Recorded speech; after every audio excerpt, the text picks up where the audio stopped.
Hey, Miss Christian here from realacademy.us, the #1 place for beginner-friendly personal finance. And we are talking divine money, where we are breaking chains and becoming good stewards over our money and good stewards over our life. If you are a returning subscriber, hey Queen, thanks so much for joining this movement and breaking chains and becoming the first generation to change your family tree. If you want to join this movement, go ahead and hit that subscribe button below and the bell so you can get a personal invitation when I upload a new video.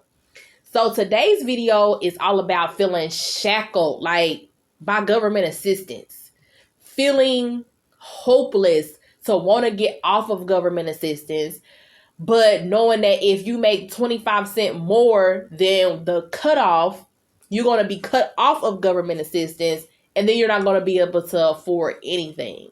So that's what today's video is all about. For context, I have a message written in, and this young lady is asking for help for her friend. So she's asking for a friend.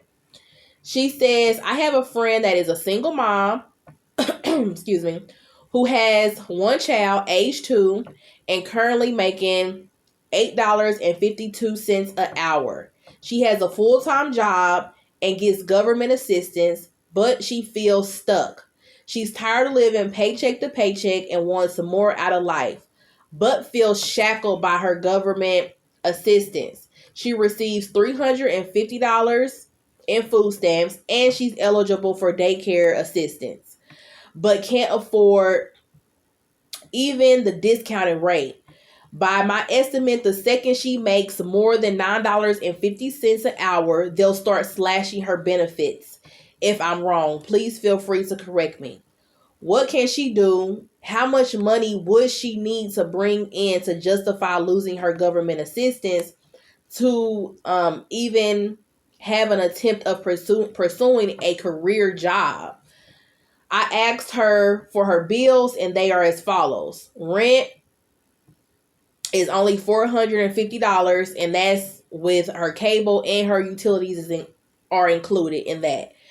Her car insurance is $250.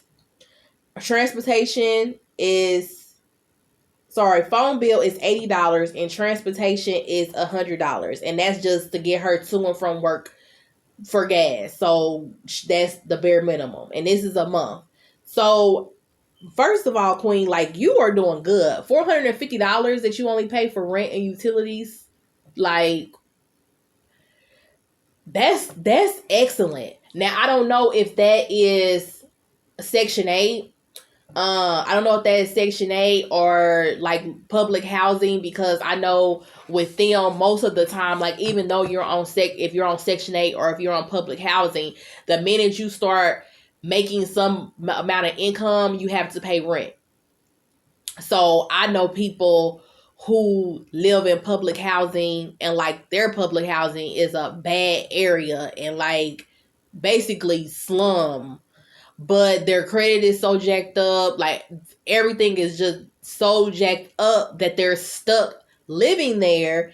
And once they get a job making $13 an hour or $15 an hour, and they have and then they start picking up overtime, and they making a nice amount of money, and it's going by their income now, the place they're living in, because usually public housing go by your income. So that's still kind of high for you only making $9.50 an hour.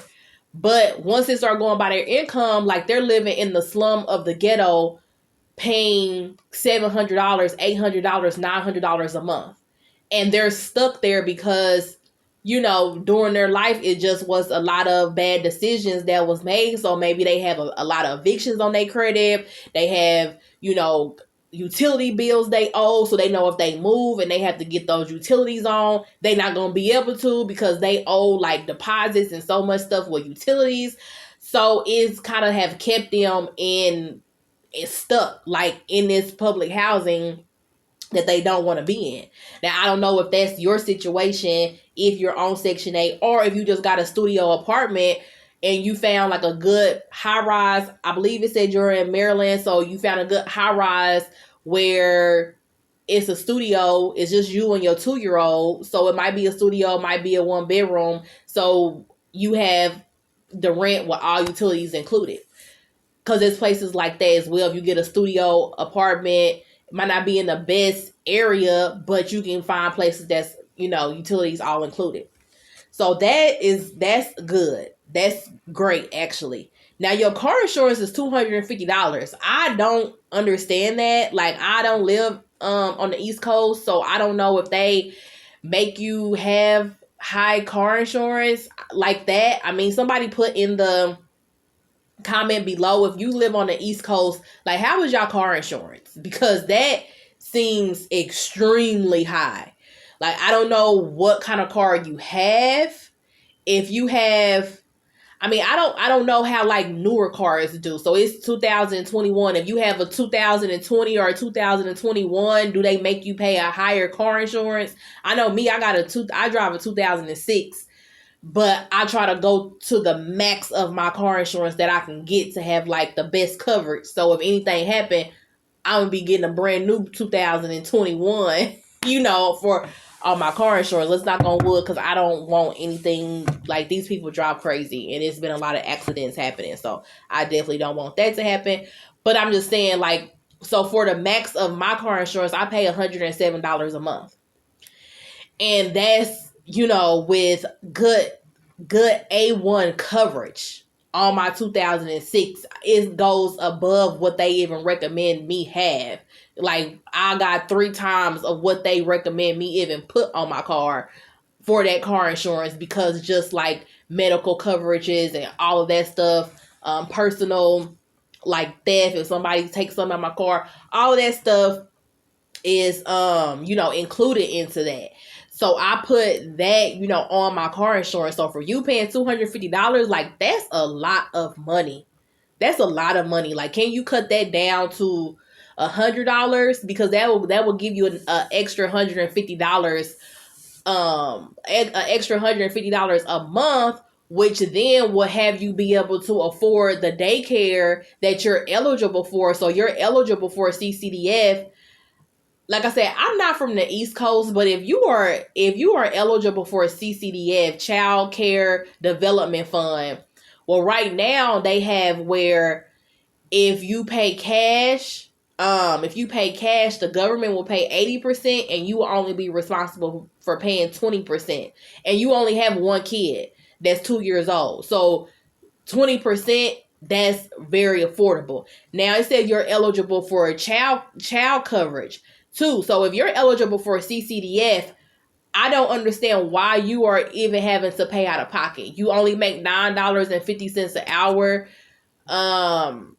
Somebody can correct me if it's different from the East Coast, but you have not even hit a barrier to. Because I'm trying to think back when I had one child. Because I have 4 kids. I have 4 kids. So I'm trying to think back. Y'all, I'm so sorry if y'all could not hear me. My microphone was down. I hope you guys could really hear me. So I'm trying to think back when I had one child.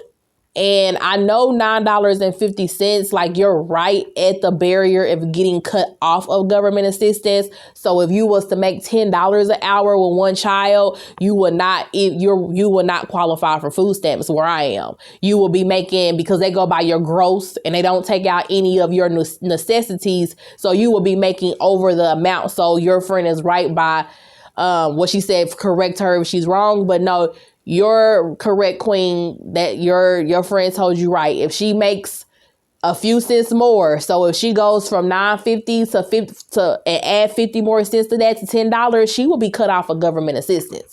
So even though you in Maryland, like I said, I'm not in Maryland, but that's still the same. So I'm thinking insurance should be the same too. Like, that's really, really high. Your phone bill, $80. And you can get a plan for $50. So you can get Boost Mobile, Mint Mobile, Metro PC. I mean, they have like $40 plans, and try to cut that phone bill in half, because $80, that's a lot. So if you got an iPhone or something like that, and or if you got just a more expensive phone and your phone bill is actually $50, but you're paying $30 extra a month on your phone that you have on credit, like, it's time to turn that phone back in, go get you a phone for cash. So it might be a $70 phone. Sorry guys, if you see this cord right here is the charger for my laptop. So it might be a $70 phone. Right now I am filming on I think this phone was like $80. I'm filming on an $80 phone. I don't have an iPhone because I just feel like I'm not an Apple person. So I've never wanted to get an iPhone. I might eventually get one just for recording purposes, because, you know, the quality will be better, and picture purposes. So it will be more of a business expense. But for me personally, I feel like it dial out, it text, it get on the internet. What else do I need it to do? I don't have to pay for cloud storage and all that stuff. It holds good storage. What else do I need just to say I have an iPhone? No, I don't need that. I want to pay cash because I don't got no time to be paying $10 or $15 extra on my bill. And I go through Boost. I don't have a problem with Boost. So I've had T-Mobile before. I've had Verizon before. All of those different places, they seem like they add money for every little thing. And it's too much to keep track of. I want a prepaid amount to where this is my amount and it's not going to fluctuate no matter if I use more data or not. And I'm not having to keep track of that if I accidentally had my data on when I was at home and not my Wi-Fi. Like, I don't need to be stressed out over my bill now being $5 or $10 more extra. So, I mean, that's just how I am. Like, I'm just frugal. So that's just how I am. Like, if I can get it prepaid, I'm gonna get it prepaid. And I think T-Mobile owns Boost, or most of the time the big companies own all of these other companies. So you're getting the same service, but you know, the phones that they have are $70, $80, maybe $100 and something dollars, but usually like $120 is the most the phone is going to be, versus if you go to a T-Mobile, Verizon, whatever, it'll be higher. But we ain't talking about phones in this video. Sorry, I just went on like a phone tangent. But so yeah, see if you can lower your phone bill to $50. So that will give you an extra $30. Like I said, see if you can cut that insurance down at $150. So $150 plus that extra $30, that would be an extra $180 you will have extra every single month. And then you get your food stamps for $352. Now, what I would do is I would start seeing if I need the whole $352. For two people, for you and your daughter, and she's only 2, so she's not really eating a full course meal. I mean, eating a lot, like a big portion. So I would see if you can cut your food budget down to $200 a month. Because I feel like it's basically like one person eating. And usually they say a good amount to have is $200 per person is a good amount to budget for when it comes to like budgeting for your food expense. So I would say $200 because your daughter is only 2. She a toddler. She's not really eating like that. It will be the same as if you got a second portion of food. So $200, see if you can cut that down to $200 a month. That's what I want you to do to start with. Therefore, you will have an additional $150 left over in food stamps every single month. And you will have an additional $150 left over in cash if you do what I said with cutting down your bills every single month. So now I would say, see if you can save up. Because right now the food stamps was the only government assistance that it says that you have. And now you can be able to afford them out with childcare because you didn't cut down on your bills. So now you'll be able to afford childcare, and we don't have to worry about childcare like cutting you off right now because their limits is higher. So it is really like the EBT, the SNAP, the food stamps, like their limits are so low. They cut you off as like right when you're still on the poverty line. Like you're not even in low income yet. You're still on poverty. It's poverty, low income, middle class. So they cut you off as soon as you get just a tad bit above that poverty line. They cut you off. You still low income and you still struggling. That's like a whole, I really, side note, part of my mission is really to correct that. That needs to be corrected. Hopefully, God willing.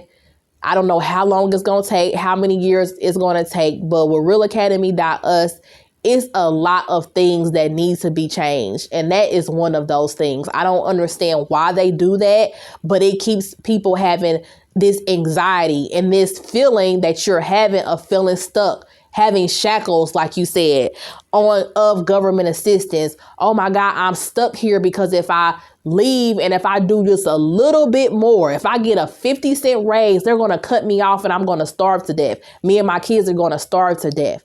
Like that's how they constantly make you feel. So it's constantly having you in a state of anxiety. It's having you kind of in a state of depression, and it's having you feel like you can't do anything, that you can't become the full queen that you are, that you can't have your head high and feel like you royalty because you're shackled right now to government assistance. And it's like, no, I want better. This is not what I want, but I know that I have a child and I can't let my pride of me being on government assistance get to me. So if I just say, forget this government assistance, like me and my child is going to be homeless because I don't have enough money saved to hurry up and find somewhere else to live.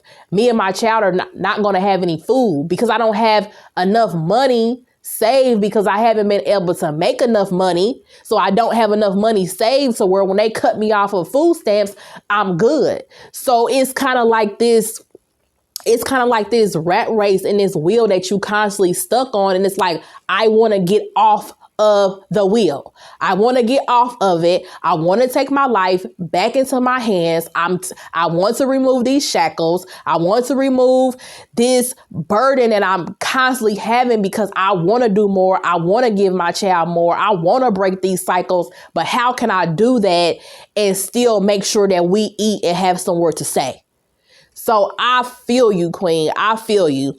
So when you have that $150 extra every single month, if you can cut your food budget down to $200 a month.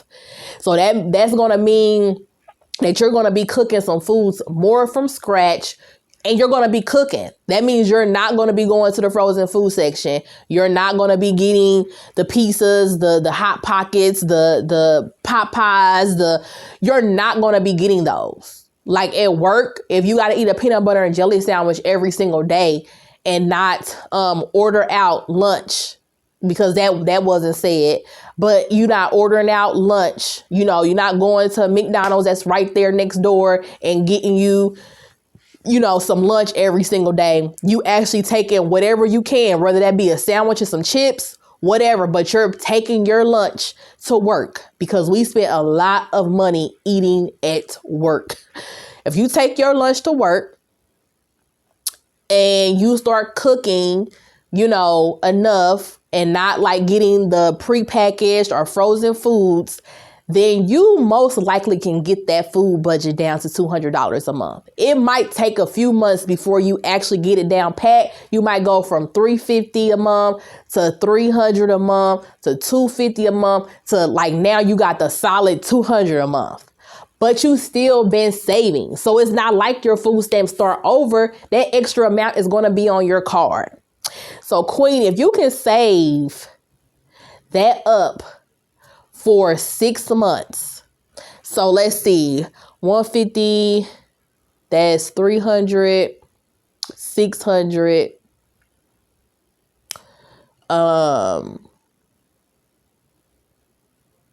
So 1 month it'd be 150, 2, 3. So that'll be over like $800. So you have like, y'all do the math. I don't, let me see. Let's see. While I'm being lazy. Let's do the math right here.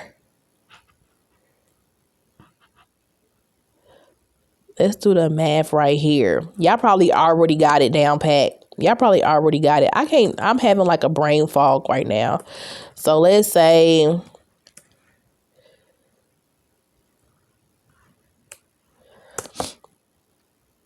$900. $900 in food stamps. $900 in food stamps that you will have saved. So if you can do this for 6 months, if you can eat off of $200 for 6 months, you can have $900 in food stamps saved. And then, so if you was getting $350, so say now you've been eating out for $200 a month, so 2, 4, 6, 8, you will have almost 5 months of food budget saved onto your card. So now, hold on, y'all, I'm trying to make this video so long, so it's 20 minutes. I'm gonna give 5 more minutes and then we're gonna be up out of here. So now you got $900 saved for 6 months of just sacrificing a little bit. I'm gonna do 6 months, and also while I'm doing that, I'm about to see if there's any grants that I can go to school and get some kind of certificate to where I can be making more, like in a trade. Right now, there's so much stuff going on where they're giving so much money for grants and, for higher education. So now I'm about to try to get a trade. I'm about to try to go back to school, for a year or something, because I got that extra money. So I'm able to put my child in childcare. So now if I can go to school online or just pick it where I can do it like anytime online, and it's at my own pace, and I didn't saved up for 6 months. So now I'm saving at the same time I'm going to school and I'm working. So you got to know, Queen, you about to be tired. But it's going to be reward. Like they say, there's no gain without pain. So it's going to be a pain right now. It's going to feel like I'm doing all of this by myself. I'm stressed. I've got a lot on my plate. It's going to look chaotic. You're not going to have no life. Your friend that wrote in for you, asking for a friend that wrote in for you, she probably not going to be you're not going to be able to talk to her. You're not going to have any free time to socialize. And your friends just got to know, like, right now it's game time. Right now you're in a state that you're trying to get out of. And it's detrimental that you get up out of this state. So right now, friend, we just gonna put everything on pause, and I might not see you to a year later. We might not talk for a year later. Send me a text and say, are you good? I'm gonna say, yep, I'm good. And then I'm back because I gotta be at school. I gotta get this schoolwork done because I'm trying to get this degree or I'm trying to get this certificate. You see where I'm going? So now you have $900 saved on your food stamps. Now you have a certificate. Now your child is paid up in child care because the CCDF or the child care expense, and they not even worried about cutting you off. It's these food stamps. And if you in public housing, probably public housing gonna raise your rent. But we're not going to be worried about that because now the job that we working at needs to give us an increase. If we don't like that job, it's time for us to go get a job making at least $13 an hour. Don't take less than $13 an hour, Queen. Don't take less than $13 an hour. Know your worth. $9.50 an hour in 2021.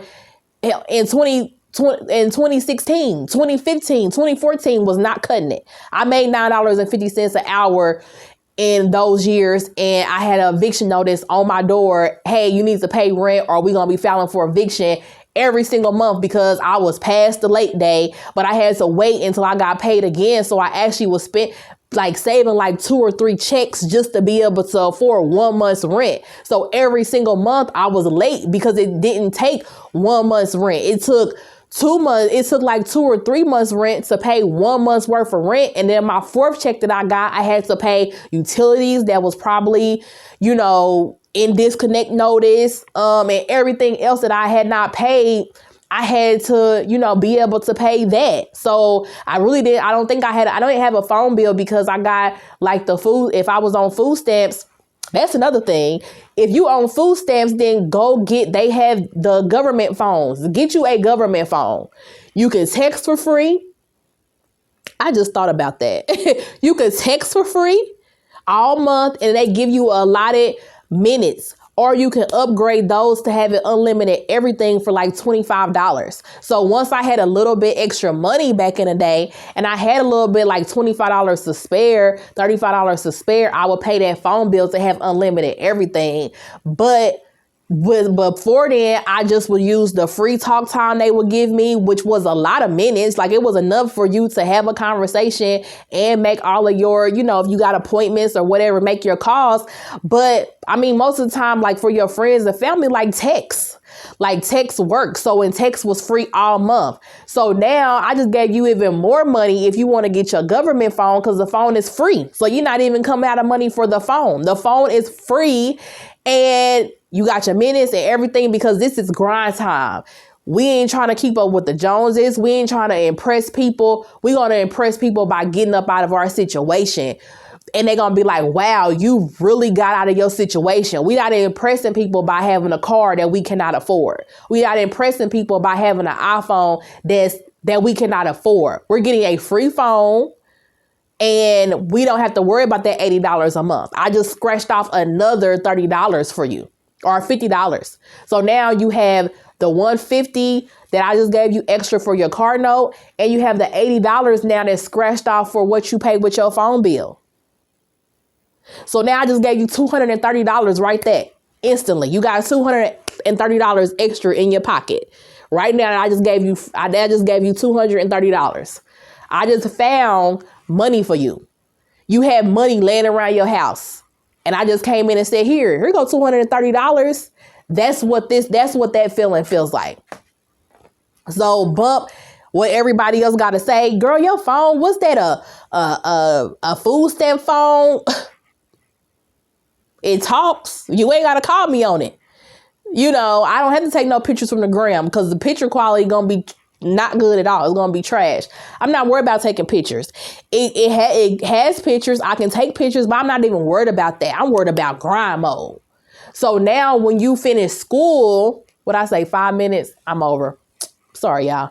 I'm about to finish up. So now when you finish school and you got that certificate, now job, you need to give me a raise. I wasn't asking for a raise because I was scared to get a raise. But no, that's not how you come. I actually got another video saying how to increase your income as a single mom. So I'll at the end, I'll put it in the cards above. So now you like, I need a raise. I need a raise. If you're in a position that you don't want to be in, if you're working somewhere you don't want to be in, but now you got that trade, it's time to use that trade, use that certificate, and now go into that field that you're going to be making at least $13 an hour. Because usually when you get a trade, it's starting you off at $15 an hour. You're going to be making at least $13 an hour. You're going to still be having your bills, still live below your income. Do not go buy nothing new. Do not go add no more expenses to you. Live just like this so you know how much money you actually have extra now with this new amount that you're going to be working. And when they cut you off of food stamps, they're going to send you that letter and say, yes, we see that you got a new job. We need your paycheck stubs from this new job by so-and-so day. And then you turn in the paycheck stubs and then you're going to get a next letter to say, well, unfortunately, you are over the income. This is the income limit for your household size and your income is this amount a month. So you're over the amount of income. So your SNAP benefits will be disconnected the middle of next month. When you get that letter, you like, okay, you might go and voluntarily remove yourself off of the shackle. You might say, I got the key now. Click it off. I don't even have to wait for y'all to give me the little notice saying that y'all need my paycheck stubs because I already know what the T is. And guess what? You already got $900 saved in food stamps. So now, even though you working on that new job, you're not coming out of money. You're not coming out of money now for food. You have all of it. You have $900, which what I said, 5 months. You have 5 months saved of food stamps. So you and your child is still eating good for 5 months while you're saving and you're stacking and you coming and you climbing up out of this hole, queen. So if this was for you, I hope that this really helped you, gave you some information, gave you some encouragement to let you know that the shackles are temporary. They're removable. And we're going to play, they say, learn the rules of the game. We are learning the rules of this game, of this government assistance, keeping you in bondage. We are learning the rules of this. And then we're going to start playing it to our way, so we can get up out of this situation and change our family tree. Don't forget to hit that subscribe button. Until next time, y'all.